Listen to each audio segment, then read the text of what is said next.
اللہ رب العالمین نے سورۃ الحجرات کی اس آیت مبارکہ میں ایمان والوں سے خطاب فرمایا اور ارشاد فرمایا کہ یا ایھا الذین آمنوا، اے ایمان والو، ان جاءکم فاسق بنبأ، کہ جب بھی تمہارے پاس کوئی فاسق فاجر انسان خبر لے کر آئے، آپ تک کوئی بھی خبر پہنچے،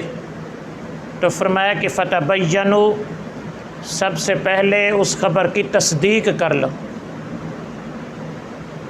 کسی بھی خبر کو سن کر آگے بڑھانے سے پہلے قرآن پاک نے جو ذمہ داری سونپی ہے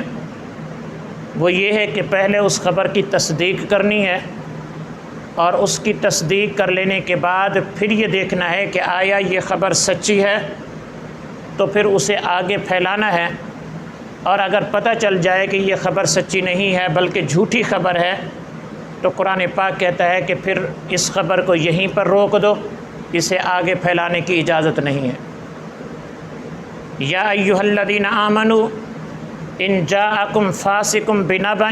فتبینوا، اس خبر کی تصدیق کرو۔ اور فرمایا کہ اگر تم اس خبر کی تصدیق کیے بغیر جھوٹی خبر تھی، آپ نے اس خبر کو سنا اور پھر آگے پھیلا دیا، تو فرمایا کہ ان تصیبوا قوما بجہالۃ فتصبحوا علی ما فعلتم نادمین۔ فرمایا کہ یہ جہالت والا کام ہے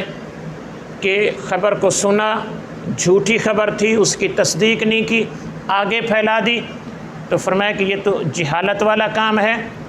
اور فرمایا کہ تمہیں ایسی خبر کے اوپر پھر ندامت اور شرمندگی اٹھانی پڑے گی۔ دیکھیں نا، جب جھوٹی خبر آپ نے آگے پھیلا دی اور جب یہ پتہ چلے گا کہ یہ تو خبر جھوٹی تھی، تو جن کو آپ نے یہ خبر بتائی تھی تو ان کے سامنے آپ شرمندہ ہوں گے، اور آپ کو خود کو ندامت ہوگی کہ یار اس خبر کی میں نے تصدیق کیے بغیر میں نے اس کو آگے کر دیا، اور اب یہ پتہ چلا کہ یہ تو خبر ہی جھوٹی تھی۔ لہٰذا آج کے حالات کے تناظر میں آپ کے سامنے جمعۃ المبارک کی اس مختصر سی نشست میں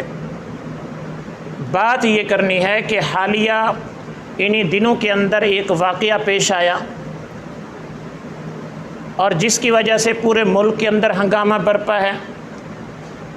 اور لوگ طرح طرح کی باتیں کر رہے ہیں۔ بہت کم لوگ ہیں جنہوں نے جا کر علماء کرام سے اس کام کی، اس بات کی تصدیق کی ہے کہ آیا اصل یہ بات کیا ہے، اور اس کے بعد ہمارے لیے حکم کیا ہے۔ اصل میں اس بات کا مختصر سا پس منظر یہ ہے کہ ہمارے ملک کے نہایت ہی نامور معروف عالم دین، مفتی اسکالر، مفتی طارق مسعود صاحب، وہ ان دنوں کینیڈا کے دورے پر ہیں، اور وہاں کینیڈا کے اندر مختلف مقامات پر ان کے بیان ہو رہے ہیں۔ تو ایک جگہ انہوں نے بیان کیا قرآن پاک کی تصدیق پر، قرآن پاک کی صداقت پر، اور ان کے اس بیان کا موضوع ہی یہی تھا کہ یہ جو قرآن مجید ہے یہ لا ریب ہے، یہ جو قرآن مجید ہے یہ اللہ کا کلام ہے، اور تمام کتابوں کے اوپر اللہ نے قرآن کو فضیلت عطا فرمائی ہے، اور قرآن پاک نبی کریم صلی اللہ علیہ وسلم کا بہت بڑا معجزہ ہے۔ تو مفتی طارق مسعود صاحب جیسا فصیح اللسان بندہ، قادر الکلام شخص، جب وہ یہ بیان کر رہے تھے، وہاں پر موجود لوگ تمام کے اوپر سحر طاری تھا، اور تمام متوجہ ہو کر مفتی صاحب کی گفتگو کو سن رہے ہیں۔ اتنے میں مفتی صاحب نے قرآن پاک کی صداقت اور لا ریب کے اوپر جو دلائل دے رہے تھے، ان میں سے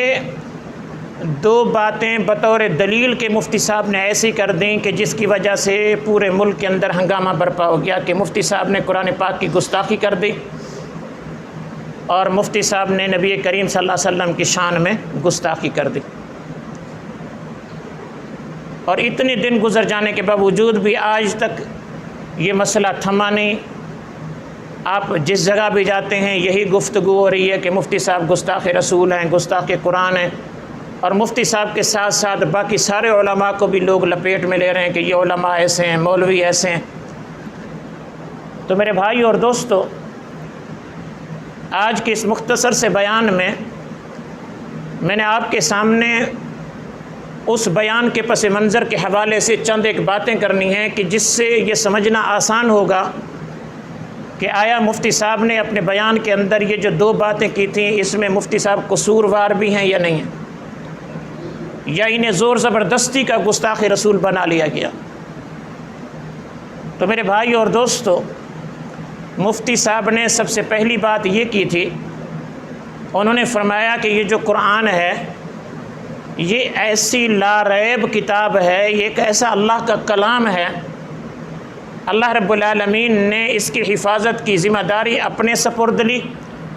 اور فرمایا کہ انا نحن نزلنا الذکر و انا لہ لحافظون،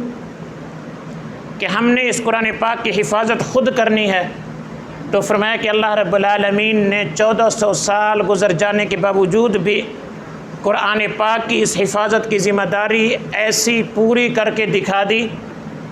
کہ 1400 سال گزر جانے کے باوجود بھی آج تک قرآن پاک کی زیر اور زبر میں کوئی بھی بندہ تحریف تبدیلی نہیں کر سکا۔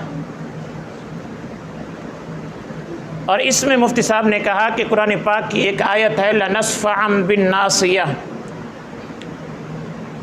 لَنَصْفَعًا بِالنَّاصِيَةِ، تو فرمایا کہ یہ جو لَنَصْفَعًا ہے، عین کے اوپر دو زبر ہے۔ فرمایا کہ جو عربی گرامر ہے، عربی گرامر کے اعتبار سے یہ جو عین کے اوپر دو زبر ہیں، یہ گرامر اور لنصفعن کی عین کے اوپر دو زبر یہ آپس میں فٹ نہیں بیٹھتی۔ عربی گرامر کے اعتبار سے یہاں پر عین کے اوپر دو زبر نہیں ہونے چاہیے، بلکہ عین کے بعد نون ہونا چاہیے۔ لیکن قرآن پاک کا لا ریب ہونا، اس کی دلیل یہ ہے کہ جس طرح یہ قرآن اترا تھا، نبی کریم صلی اللہ علیہ وسلم نے جس طرح صحابہ سے لکھوایا، عین کے اوپر دو زبر صحابہ نے کتابت وحی کے دور کے اندر جو دو زبر ڈالی تھی، اب 1400 سال گزر جانے کے باوجود کوئی بھی شخص یہ ہمت نہیں کر سکا کہ عین کے اوپر سے دو زبر کو ہٹا کے عین کے آگے نون لگا دیں۔ تو دلیل یہ تھی کہ یہ جو قرآن مجید ہے یہ لا ریب ہے، اور اس کی حفاظت کا ذمہ اللہ نے اپنے سپرد فرمایا ہے، اور قیامت تک کے لیے کوئی بھی شخص قرآن پاک کی ایک زیر اور زبر کے اندر تبدیلی نہیں کر سکتا۔ ایک بات تو یہ کہہ دی جس سے ان لوگوں نے یہ نتیجہ نکالا کہ مفتی صاحب نے قرآن پاک کی شان میں گستاخی کی ہے، مفتی صاحب نے یہ کہا کہ قرآن میں غلطیاں ہیں، جبکہ انہوں نے یہ نہیں کہا کہ قرآن میں غلطیاں ہیں، انہوں نے یہ فرمایا کہ یہ بھی قرآن پاک کے لا ریب ہونے کی دلیل ہے کہ جس طرح اللہ کے رسول صلی اللہ علیہ وسلم نے 1400 سال پہلے جس طرح قرآن پاک لکھوایا، صحابہ نے کتابت کی، 1400 سال گزر جانے کے باوجود بھی لنصفعن کی دو زبر کو بھی آج تک کوئی شخص نہیں ہٹا سکا۔ اور دوسری بات مفتی صاحب نے یہ فرمائی کہ نبی کریم صلی اللہ تعالیٰ علیہ وآلہ وسلم کے جو القابات ہیں ان میں سے ایک لقب آپ کا امی بھی ہے، امی۔ اور یہ جو آپ جمعہ کے دن عصر کی نماز کے بعد 80 مرتبہ درود شریف، اگر آپ یہ مخصوص درود ہے اگر آپ وہ پڑھ لیں گے تو حدیث پاک میں آتا ہے آپ کو 80 سال کی عبادت کا ثواب ملے گا۔ جمعے کے دن عصر کی نماز کے بعد اپنی جگہ پر بیٹھے ہوئے 80 مرتبہ درود پاک پڑھنا ہے، اور وہ مخصوص درود ہے، یہ درود ابراہیمی نہیں ہے۔ تو اللہ رب العالمین آپ کو 80 سال کی عبادت کا ثواب عطا فرمائیں گے۔ اور وہ جو درود شریف ہے وہ کیسا ہے، وہ کس طرح ہے؟ حدیث پاک میں آتا ہے اللہم صلی علی سیدنا محمد، آگے کیا ہے، النبی الامی وعلی آلہ وسلم تسلیما۔ النبی الامی، یہ جو امی ہے یہ نبی کریم صلی اللہ علیہ وسلم کا لقب ہے۔ اب مفتی صاحب نے فرمایا کہ امی کا جو معنی ہے وہ یہ ہے کہ جو پڑھنا لکھنا نہ جانتا ہو، جو پڑھنا لکھنا نہ جانتا۔ تو فرمایا کہ نبی کریم صلی اللہ تعالیٰ علیہ وآلہ وسلم باوجود اس کے کہ پڑھنا اور لکھنا نہیں جانتے، اس کے باوجود ایسا کلام اللہ کی طرف سے بذریعہ وحی لے کر آئے ہیں کہ جس قرآن کا، جس کلام کا دنیا کی کوئی طاقت مقابلہ نہیں کر سکتی۔ اس وقت کے لوگوں سے کہا گیا کہ قرآن پاک کی ایک چھوٹی سی صورت جیسی صورت تو بنا کر دکھاؤ، لیکن دنیا کے لوگ مل کر بھی قرآن پاک جیسی ایک صورت نہیں بنا سکے، باوجود اس کے کہ جو نبی کریم صلی اللہ علیہ وسلم ہیں یہ امی ہیں، آپ پڑھے لکھے نہیں ہیں۔ یہ بات مفتی صاحب نے کی۔ اس پر لوگوں نے فتویٰ صادر کر دیا کہ مفتی صاحب نے نبی کریم صلی اللہ علیہ وسلم کی شان میں گستاخی کی ہے، الیاذ باللہ نبی کریم صلی اللہ علیہ وسلم کو ان پڑھ کہا، جبکہ دیکھیں ان پڑھ میں اور پڑھا لکھا نہ ہونے میں یہ الفاظ میں فرق ہے۔ تو بہرحال ان دو باتوں کے بعد جب ملک کے اندر ہنگامہ برپا ہوا، آج تک بہت سارے لوگ مولویوں کو گالیاں دیتے ہیں، مفتی طارق مسعود صاحب کو گالیاں بکتے ہیں اور انہیں قتل کی دھمکیاں دی گئیں، انہیں ان کے اہل خانہ کو نقصان پہنچانے کی باتیں ہو رہی ہیں۔ بہت سارے لوگ کہہ رہے ہیں فی الحال آپ ملک میں نہ آئیں، آپ کی جان کو خطرہ ہے۔ تو انہی دو باتوں کے حوالے سے میں نے آپ کے سامنے یہ وضاحت کرنی ہے کہ یہ دو باتیں دراصل ہیں کیا۔ سب سے پہلی بات یہ ہے کہ قرآن مجید کے اندر یہ جو آیت ہے لَنَسْفَعًا بِالنَّاصِیَةِ، ایک ہے قرآن پاک کی آیت اور دوسری ہے عربی گرامر، جس کے اعتبار کے ساتھ عربی زبان بولی جاتی ہے۔ تو مفتی صاحب نے یہ فرمایا کہ عربی گرامر اور قرآن پاک کی یہ آیت یہ برابر نہیں بیٹھتی۔ اور دوسری بات یہ کہی کہ نبی کریم صلی اللہ علیہ وسلم پڑھ لکھ نہیں سکتے تھے، اگرچہ یہ لفظ بھی نامناسب لفظ ہے۔ امی کا جو معنی ہے، امی کا معنی مفتی اکمل قادری صاحب ہیں، بریلوی مسلک کے ساتھ تعلق رکھتے ہیں۔ مفتی اکمل قادری صاحب بہت بڑے عالم ہیں، ان کی ویڈیو میں نے دیکھی، وہ بھی یہی فرما رہے تھے کہ نبی کریم صلی اللہ علیہ وسلم کا جو لقب ہے امی، امی کا جو لفظی معنی ہے وہ یہی ہے ان پڑھ کے، ان پڑھ، امی کا لفظی معنی یہی بنتا ہے۔ لیکن جب امی یہ لفظ نبی کریم صلی اللہ علیہ وسلم کے ساتھ آ جائے پھر ہم اس کا معنی امی نہیں کریں گے، پھر ہم اس کا معنی یہ کریں گے کہ نبی کریم صلی اللہ علیہ وسلم کا دنیا کے لوگوں میں سے کوئی استاد نہیں ہے، دنیا کے لوگوں میں سے نبی کریم صلی اللہ تعالیٰ علیہ وآلہ وسلم کا کوئی استاد نہیں ہے، بلکہ اللہ رب العالمین براہ راست خود حضور اقدس صلی اللہ علیہ وسلم کے استاد ہیں، اس لیے کہ اس میں بھی نبی کریم صلی اللہ علیہ وسلم کی شان ہے۔ اگر انسانوں میں سے کوئی بھی شخص نبی کریم صلی اللہ علیہ وسلم کا استاد ہوتا تو استاذ کا درجہ ہمیشہ شاگرد سے زیادہ ہوتا ہے۔ اگر اس وقت کے لوگوں میں سے کوئی بھی شخص نبی کریم صلی اللہ علیہ وسلم کا استاد ہوتا تو پھر دنیا کے لوگ کہتے کہ استاد کا درجہ تو زیادہ ہوتا ہے، لیکن آپ یہ کہتے ہیں کہ اللہ کے بعد پوری کائنات میں سب سے زیادہ درجہ، سب سے زیادہ مقام جو ہے وہ نبی کریم صلی اللہ علیہ وسلم کا ہے۔ تو اس لیے اللہ رب العالمین نے دنیا کے لوگوں میں سے کسی کی شاگردی آپ کو اختیار ہی نہیں کرنے دی، اس لیے فرمایا کہ النبی الامی، نبی کریم صلی اللہ علیہ وسلم دنیا کے لوگوں میں سے کسی کے بھی شاگرد نہیں ہیں، دنیا کے لوگوں میں سے کوئی بھی شخص نبی کریم صلی اللہ علیہ وسلم کا استاد نہیں ہے۔ تو یہ دو باتیں بظاہر اتنی بری نہیں تھی اور نہ گستاخی رسول تھی اور نہ الیاذ باللہ قرآن پاک کی گستاخی تھی، لیکن اس کے باوجود بھی آپ علماء حق کی شان دیکھیں۔ علماء حق کی خوبی یہ ہے کہ ہمارے علماء نے فی الفور مفتی طارق مسعود صاحب کے ساتھ رابطہ کیا، مولانا منظور احمد مینگل صاحب نے، مفتی عبدالواحد قریشی صاحب نے، مفتی عبدالرحیم صاحب نے، دیگر بڑے بڑے علماء نے، اور ان سے یہ کہا کہ اگرچہ آپ کا ارادہ قرآن پاک کی گستاخی کا نہیں ہے، آپ کا ارادہ نبی کریم صلی اللہ علیہ وسلم کی شان میں گستاخی کا نہیں تھا، لیکن آپ نے جو الفاظ کا چناؤ کیا وہ ٹھیک نہیں تھا، لہٰذا آپ ایسا کریں، آپ اپنے اس بیان سے رجوع کریں اور آپ سے یہ جو کوتاہی ہوئی ہے آپ اللہ رب العالمین سے توبہ کریں اور لوگوں سے بھی معافی مانگیں۔ اور یہ بھی علماء حق کی شان ہے کہ وہ اپنی بات پہ ڈٹ نہیں جاتے، اس کا دفاع نہیں کرتے، اگر مفتی طارق مسعود صاحب چاہتے اپنی اس بات کے اوپر ہزاروں دلائل دیتے کہ میں نے ٹھیک کہا ہے، لیکن انہوں نے فرمایا کہ ٹھیک ہے، ہمارے جو بڑے علماء ہیں، میرے جو استاذ ہیں، وہ مجھ سے کہتے ہیں کہ بھئی اپنے بیان سے رجوع کر لو۔ تو مفتی صاحب نے فوراً ایک وضاحتی بیان جاری کیا، اور جس میں انہوں نے کہا کہ بھئی میں اپنے بیان سے رجوع کرتا ہوں، مجھ سے غلطی ہو گئی ہے، یہ سبقت لسانی ہے، انسان کی زبان سے اس طرح کے لفظ نکل جاتے ہیں، اور بعض دفعہ انسان الفاظ کا چناؤ صحیح نہیں کر سکتا، بولتے ہوئے وہ کہنا کچھ چاہتا ہے اور بات کچھ نکل جاتی ہے، لہٰذا میں اپنی قوم سے بھی معافی مانگتا ہوں، اللہ سے بھی میں رجوع اور توبہ کرتا ہوں۔ اس کے باوجود بھی آپ یہ دیکھیں، پھر سے علماء کرام نے مفتی صاحب سے کہا کہ یہ جو آپ نے وضاحتی بیان جاری کیا یہ بھی کافی نہیں ہے، آپ پھر سے ایک بیان جاری کریں جس میں غیر مشروط طور پر آپ عوام سے، لوگوں سے بھی معافی مانگیں، اللہ سے بھی معافی مانگیں۔ پھر مفتی صاحب نے دوسری ویڈیو بنائی اور دنیا کے لوگوں کے سامنے بھیجی، بھائی میں اللہ رب العالمین سے توبہ کرتا ہوں، میں آپ حضرات سے معافی کا خواستگار ہوں، مجھ سے بیان کرنے میں یہاں پر 2 لفظوں میں غلطی ہو گئی ہے، اور جو شخص اللہ سے توبہ کر لیتا ہے اللہ اس کے گناہ کو معاف کر دیتے ہیں۔ حدیث پاک میں ہے، نبی کریم صلی اللہ علیہ وسلم نے فرمایا کل بنی آدم خطاؤن،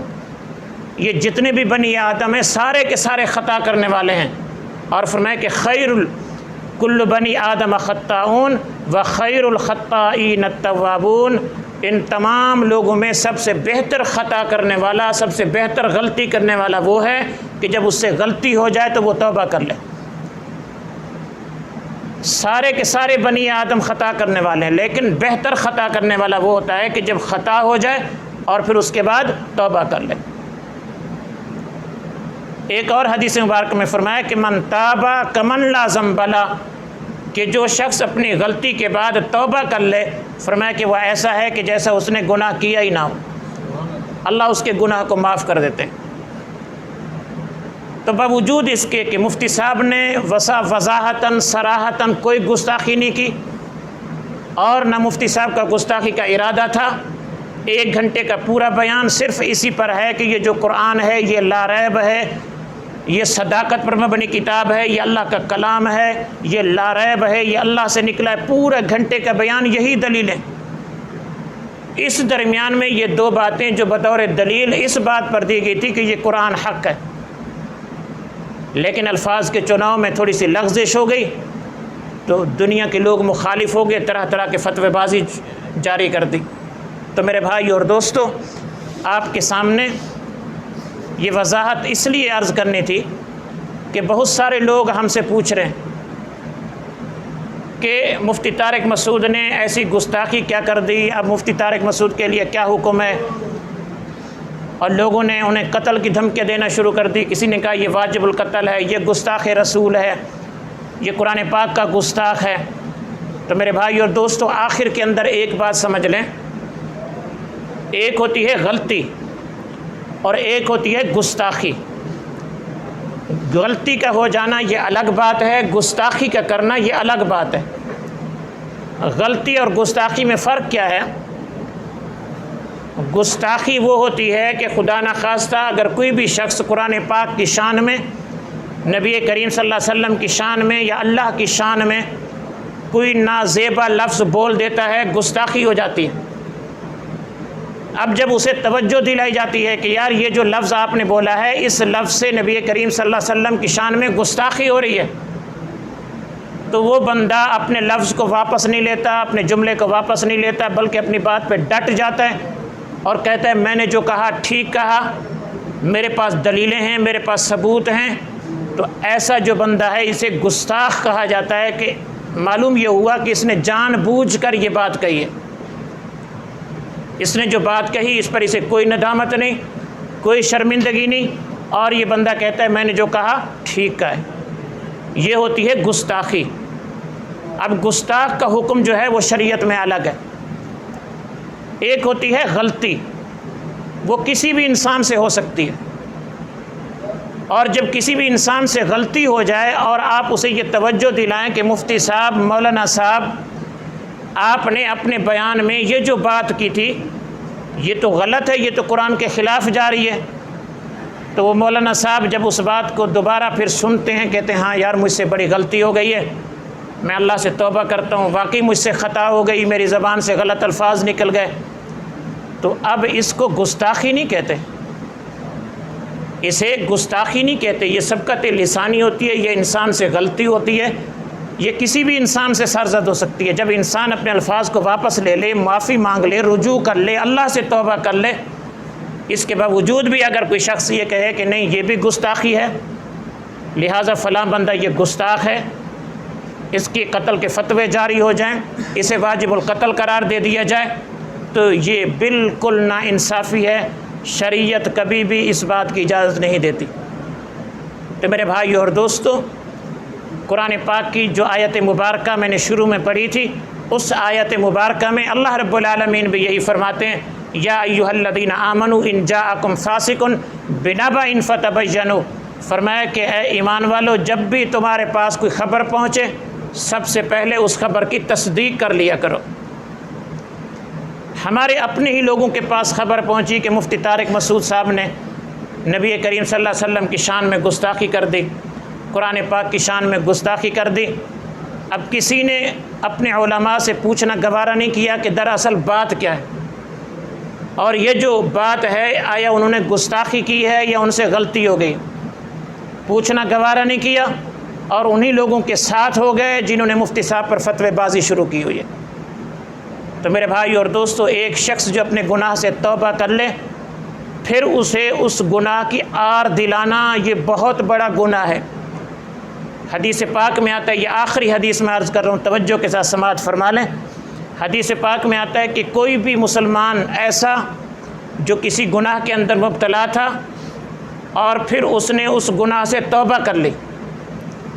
اس نے وہ گناہ کیا تھا لیکن اس گناہ کے بعد توبہ کر لی ہے، اس کے باوجود بھی اگر آپ اس کو اس کے گناہ کا آر دلاتے رہیں گے،